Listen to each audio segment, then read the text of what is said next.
ആത്മാ നമസ്തേ. നമ്മുടെ ജീവിതത്തിൽ ചില കാര്യങ്ങൾ നമുക്ക് ഇഷ്ടമാകില്ല. ചില സംഭവങ്ങൾ നമ്മുടെ ആഗ്രഹപ്രകാരം നടക്കില്ല. ചില ആളുകളെ നമുക്ക് മാറ്റാൻ കഴിയില്ല. ചില സാഹചര്യങ്ങളെ നമുക്ക് നിയന്ത്രിക്കാനും കഴിയില്ല.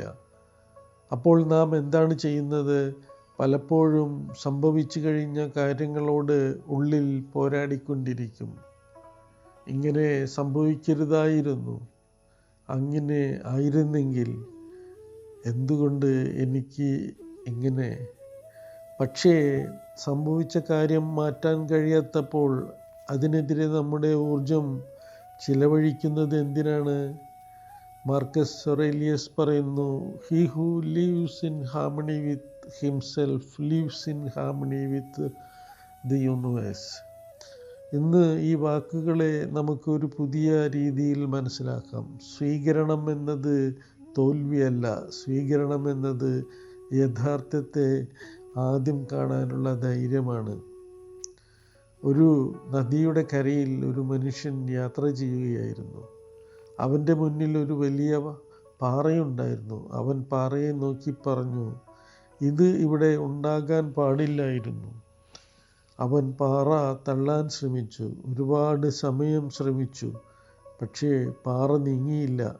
അവൻ ക്ഷീണിച്ച് അവിടെ ഇരുന്നു. അപ്പോൾ ഒരു വയോധികൻ അവിടെ എത്തി. അദ്ദേഹം ചോദിച്ചു, നീ എന്താണ് ചെയ്യുന്നത്? അവൻ പറഞ്ഞു, ഈ പാറ എൻ്റെ വഴിയിൽ തടസ്സമായിരിക്കുന്നു. വയോധികൻ പുഞ്ചിരിച്ചു. പാറയെ മാറ്റാൻ കഴിയില്ലെങ്കിൽ വഴി മാറിക്കൂടെ? അവൻ ചുറ്റും നോക്കി.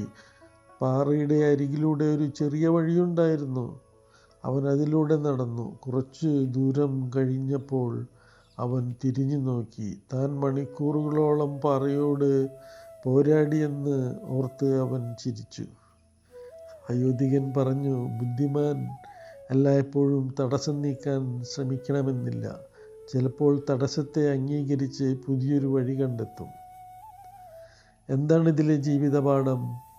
നമ്മുടെ ജീവിതത്തിലും ചില പാറകൾ ഉണ്ടാകും. ഒരു കഴിഞ്ഞുപോയ സംഭവം, ഒരു മാറ്റാൻ കഴിയാത്ത തീരുമാനം, മറ്റൊരാളുടെ സ്വഭാവം, നമ്മുടെ നിയന്ത്രണത്തിന് പുറത്തുള്ള ഒരു സാഹചര്യം. അവയെല്ലാം മാറ്റാൻ ശ്രമിച്ച് നമ്മുടെ ഊർജം പാഴാക്കേണ്ടതില്ല. ആദ്യം യാഥാർത്ഥ്യത്തെ അംഗീകരിക്കുക. പിന്നെ ചോദിക്കുക, എനിക്ക് ഇനി എന്ത് ചെയ്യാൻ കഴിയും? ഇതാണ് യഥാർത്ഥ ജ്ഞാനം. സ്വീകരണമെന്നത് എനിക്ക് ഒന്നും ചെയ്യാനില്ല എന്നല്ല. സ്വീകരണമെന്നത് ഇത് സംഭവിച്ചു, ഇനി ഞാൻ ബുദ്ധിപൂർവം എന്ത് ചെയ്യണമെന്നതാണ്. അതുകൊണ്ട് acceptance without action is resignation.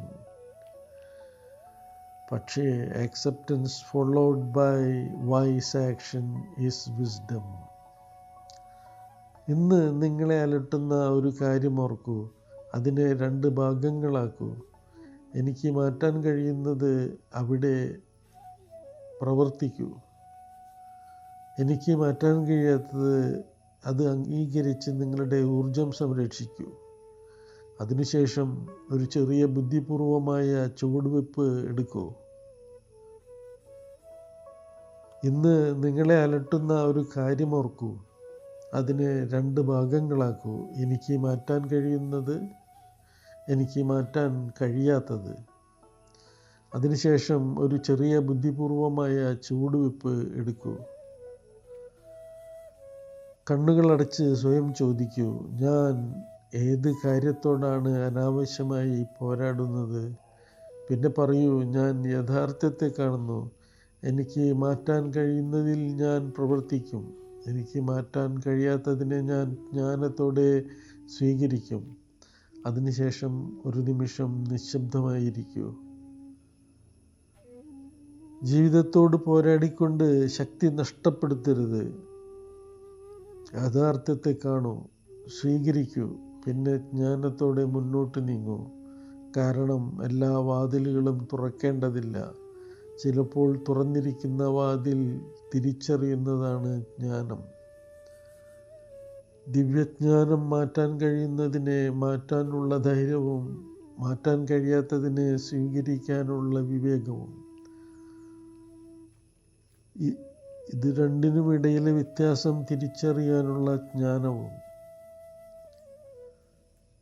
ദിവ്യജ്ഞാനം മാറ്റാൻ കഴിയുന്നതിനെ മാറ്റാനുള്ള ധൈര്യവും മാറ്റാൻ കഴിയാത്തതിനെ സ്വീകരിക്കാനുള്ള വിവേകവും. രണ്ടിനുമിടയിലെ വ്യത്യാസം തിരിച്ചറിയാനുള്ള ജ്ഞാനവും നമുക്ക് നൽകട്ടെ. നമ്മുടെ ജീവിതത്തിലെ ഓരോ സാഹചര്യവും ഒരു പുതിയ പാഠമായി മാറട്ടെ.